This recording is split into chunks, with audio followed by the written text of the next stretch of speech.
Hi guys, welcome back to our channel. If you are new here, we offer educational videos on how to achieve your ambition of becoming cabin crew in the Middle East. If you are interested in knowing more about us and our extensive career history working for all the ME3 airlines, please watch our other videos linked below. How I passed the final interview with Emirates the very first time. Today, I will go through my own final interview experience and what questions I was asked and the answers I gave. This is a continuation on from my other videos detailing each step of the recruitment process I experienced. Please check out parts 1, 2, and 3 linked below.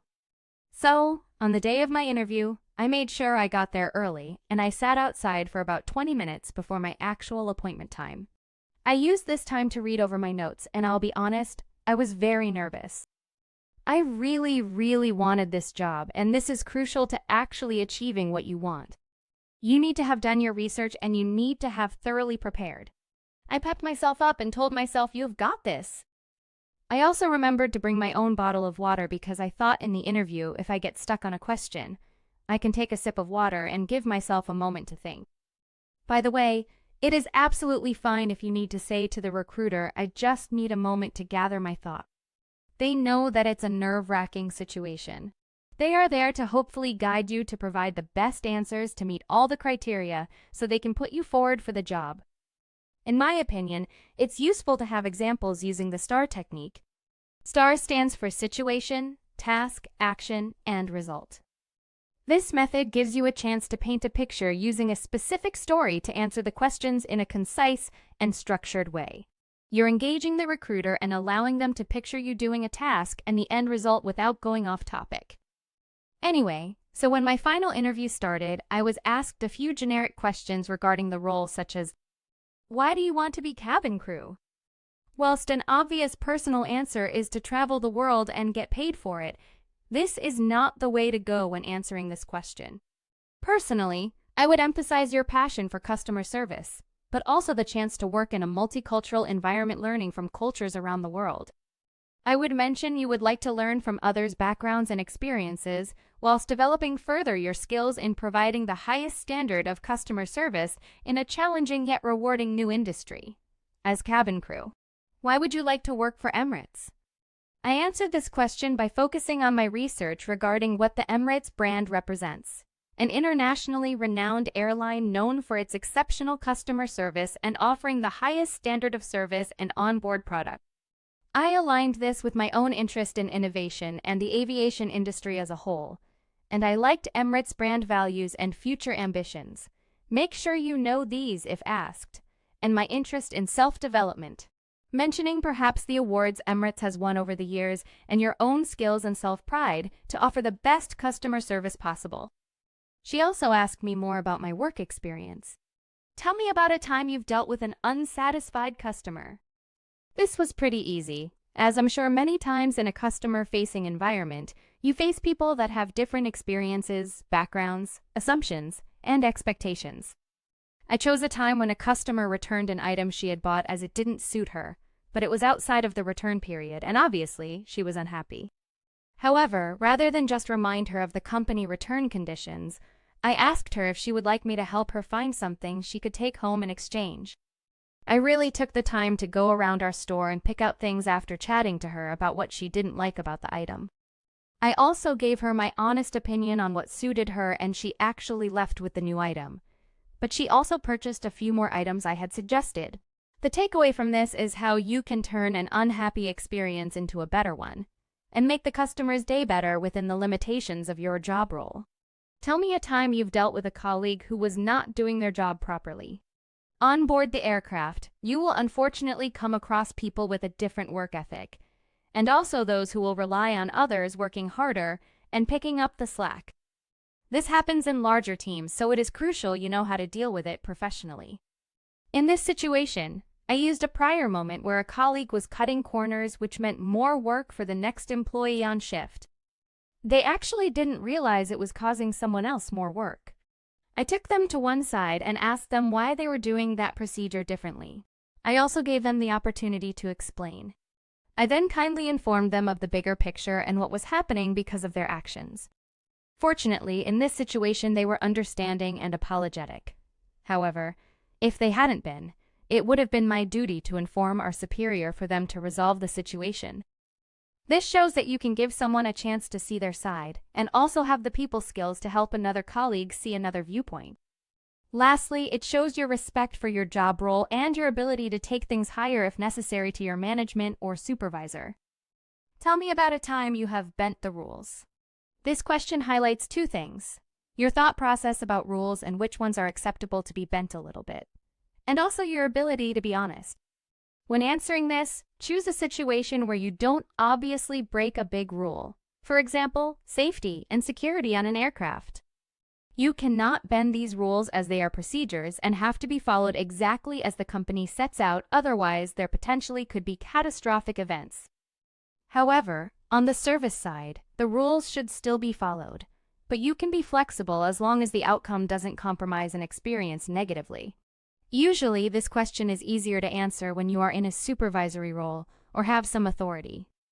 My example was I allowed a different customer to return an item outside of the refund period. My reasoning was that this lady explained to me why she had forgotten about the item. She had experienced a negative situation, and the grief on her face was genuine. I let the lady explain, and as a gesture of goodwill, I honored the return due to her circumstances. Being an empathetic and kind person by helping someone out, even if it is a little outside of the rules, is far more important than making someone feel worse and stuck when you have a little room to make their day better. Tell me about a time you made a mistake at work. We make mistakes all the time. Please don't say that you've never made a mistake, as this isn't true. The most important thing is how you rectify a mistake, and if you share that with your superior or colleagues. The point of this question is to see how you would work in a team environment to find a common solution. This will happen on board often, especially when new, so it's important the interviewer can rely on you to take corrective action and share the information with the people that need to know about it. Use a situation where your mistake wasn't huge, but required you to figure out a solution to improve the situation, and also what you learned from this experience and how it developed your skills. Tell me about a time you exceeded a customer's expectations. Here, you can really emphasize what you would do for a customer above and beyond what is expected. On board an aircraft, you will meet passengers celebrating special events, such as birthdays, engagements, etc. You will have the chance to do something nice for them, whether that be decorate a cake and arrange for the crew to sing happy birthday or discreetly provide them with a chance to go and visit the onboard lounge for a quick glass of champagne. It's not meant to be done, but for an economy passenger. To show the business class product makes such an impression, Emirates really likes to express the enjoyment of flying, so when thinking of an example, relate it closely to something that makes someone have a brighter, more special experience. In my example, I remembered an elderly lady that used to come into my workplace every week for her shopping. She would always say hi and make small talk. I was a supervisor in a specific department that provided refurbishment for electrical products, and so I had customer contact numbers if they used our service before. A few weeks went by and she didn't come in. So after a while, I made a decision to call her home and check how she was. I spoke to the lady and she had fallen and had to stay at home while she was recovering. Luckily, she was okay, but she was touched by my phone call and expressed how lovely it was that I had checked on her. I will never forget, but she told me how she sometimes was lonely since her husband died, and that little interactions in her day-to-day life made all the difference. She came in to see me when she was better and brought me a thank you card. A little gesture had made such a big impression, and I still actually have that card today. Whilst your experiences may be different, we have all done something that probably doesn't mean much to us, but a lot to others. By putting yourself in someone else's shoes, sometimes you can really make an impact on someone's mood and day. Tell me about a situation or a time when you have interacted with someone from a different culture. So I knew this was a crucial question to get right. Basically, the recruiter wants to know that if you move to Dubai, you are aware that you will be working for an airline centered on Arabic culture. Your whole life in Dubai will be intertwined with the rules and culture of the United Arab Emirates. I had prepared for this question as I know a big part of the Emirates brand is its focus on its multicultural workforce and the pride they have in all the nationalities working for them. Because I had been on vacation to the Middle East before I knew exactly what to answer. I provided a scenario when I was on holiday and having dinner with a mixed group of extended family friends. I was in Abu Dhabi. I was very young at the time and hadn't traveled much before, and I noticed people around were dressed very differently. As I was curious, I spoke to a kind lady and complimented her outfit and asked her what it was called. She was very nice and explained she was wearing an abaya and it was the traditional dress for ladies in the region. She then went on to explain the different parts of the outfit and what other people were also wearing. I always remember this experience as I was in awe of her composure and the joy she seemed to have in teaching me about her traditions. It always reminds me we have so much to learn from other people and their backgrounds. And this was a key moment in my youth when I realized that I wanted to go out and experience the world. In my answer, I provided a learning experience and also highlighted the respectful way in which you can approach sensitive cultural questions to others that have different backgrounds from yourself. So there we have it, my final interview experience and the questions I was asked. At the time, I felt my interview went very well, and I didn't mention this to anyone, but I knew I had aced it. Every question I had thoroughly thought about and wrote down answers. I also practiced using the STAR method to provide concise and effective answers. I had a good rapport with the interviewer and actually asked her a few questions about her experiences with the company and how she had found flying.